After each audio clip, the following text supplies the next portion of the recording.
Good afternoon, I'm Andrew Perry. And I'm Alex Doyle. Today we're taking a look at something Americans are all too familiar with, and unfortunately many experience. We're talking about different types of prejudice in the workforce. Some of the few different forms include, but are not limited to, sexism, racism, and ageism. According to the Federal Bureau of Labor Statistics, the number of Americans older than 65 is expected to jump by nearly 30% in 2010.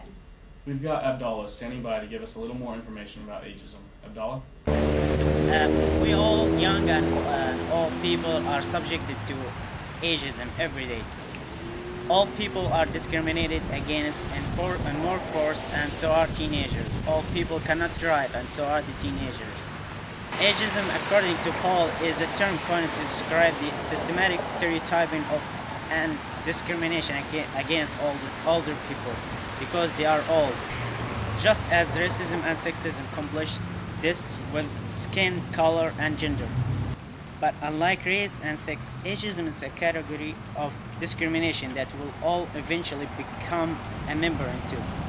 Age is the first character we notice about people. So ageism is a reality. Here I have Professor Nichols. I'm going to interview her and ask her a couple of questions about ageism. Hello, Professor. Good afternoon. Have you experienced age discrimination? No, not really. Haven't had any experiences with that. Well, have you ever felt you have been a victim of discrimination in any area other than like education areas? Not really, no. Haven't had any problems with it. What was your first job? Hey, my first job was as aquatics director in Clinton, Oklahoma. And I applied for that position after I finished my freshman year of college. And I did get a sense of some hesitation on their part to hire me, first of all, because I was a girl and all the other directors had been males. And secondly, because I was much younger than anyone else who had applied. But I think I was just confident enough and convinced them that my age and the fact that I was female didn't make a difference, and I was hired for the position and worked there for 4 or 5 years, all during the fall. So they refer you as a part of an age group instead of an individual? Exactly. Age and being male or female, I think, had something to do with it too. Of course, that was many years ago. How can age be a positive influence in your job? I started teaching when I was 21 years old, and my students were only 3 or 4, 5 years younger than I was.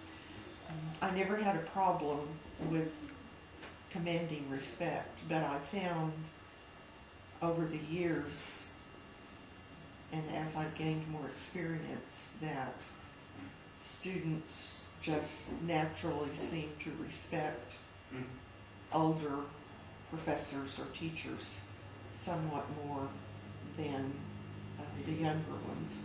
And so I think that age can be a positive influence, and of course as you get older and have more experience, you should be a better teacher than you were when you were younger, and so that should also be a positive influence on whether or not they respect you in your position.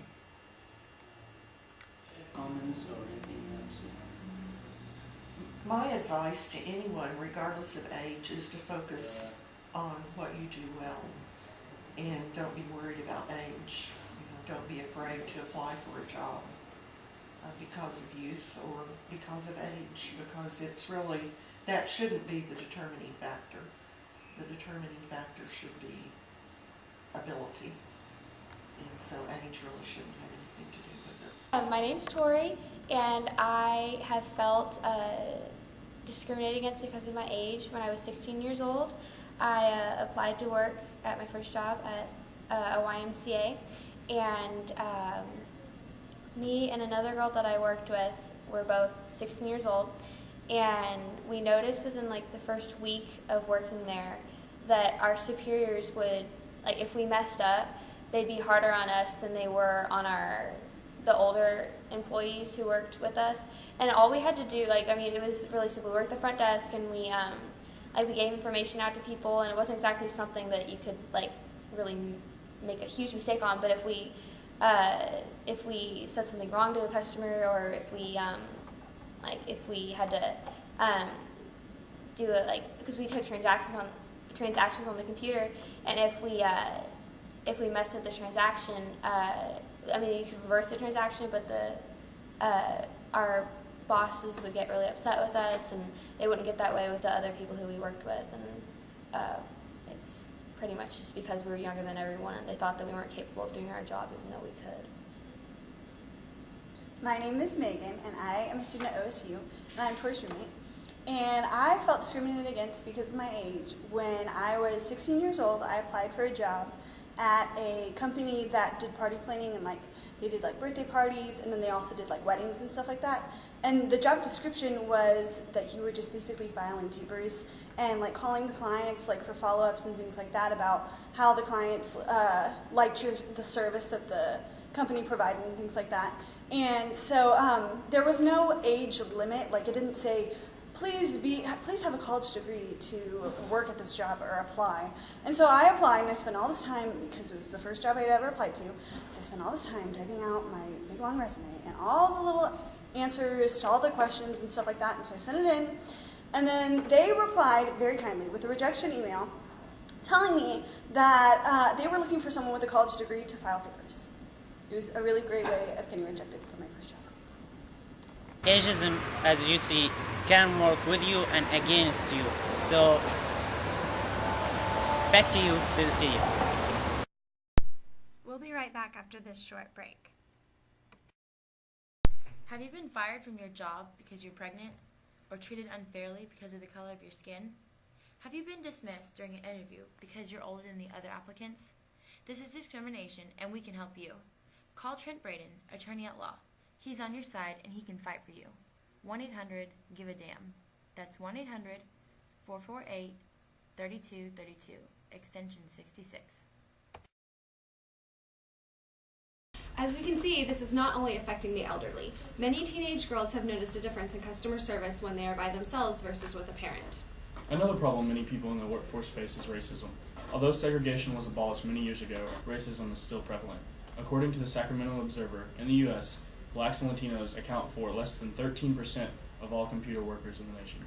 Not only does this occur in the workforce, but it also comes up in daily basis among college students. We have Trent out on library lawn to do a little research. Trent? I am here with Abdullah, and I'm going to ask him a few questions about racism and how it affects him in the workforce. Have you ever been discriminated by anyone in the workforce? Well, I have worked before at some place, and I had a supervisor that was intolerant, mean, and made work not enjoyable at all. And how did you feel? Well, I actually had a bad experience at that work, at that place, and I thought it's because I'm from a different country. I thought he was my advisor. He was treating me different way, different way than others, and so I felt really bad. Have you taken any action against this to make it stop in the workforce? I did not. I actually start to deal with him and treat him nice so I can get the same treatment. But eventually I did not, and so I quit the job. Can you give me any examples of what exactly you're discriminated towards? Well, at that place we were supposed to shift. There was a shift between the employees, and they were have to work 10 minutes here, 10 minutes here, or 15 minutes or 15 minutes. But he made me to work at the same place all the time, 5 hours washing dishes.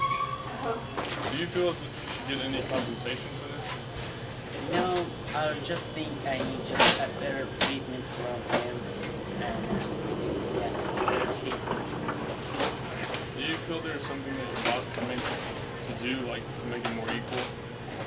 Yes, I think you just need to be nice to people especially from other countries, and you just need to treat people nicely. Is there any other comments you might have about the situation? Yes, I think it's no matter where you're from, who you are, or what your race is, you should be treated equally, and you have the same chances like others.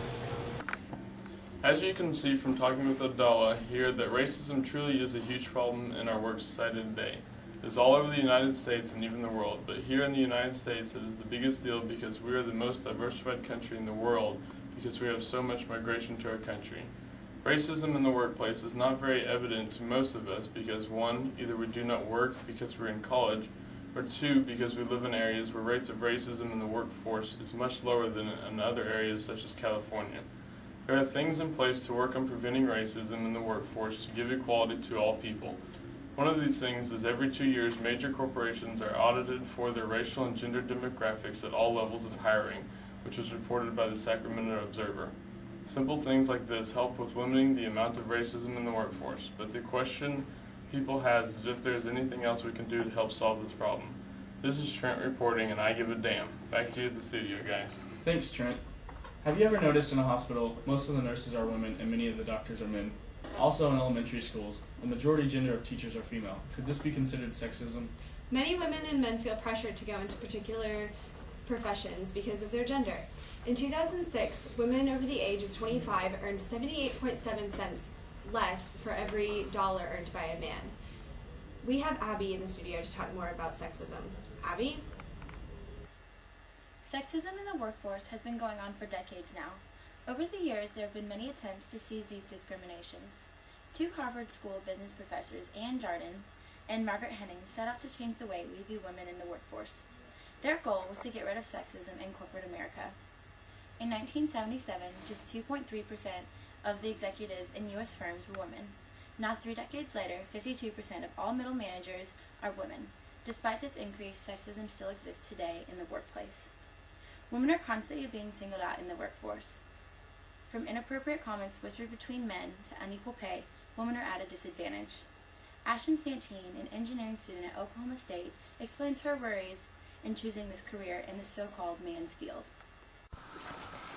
Do you believe that sexism exists in the engineering field? Yes, I do believe that sexism exists in the engineering field because men are the predominant sex in the field. Have you personally been discriminated against thus far in your career?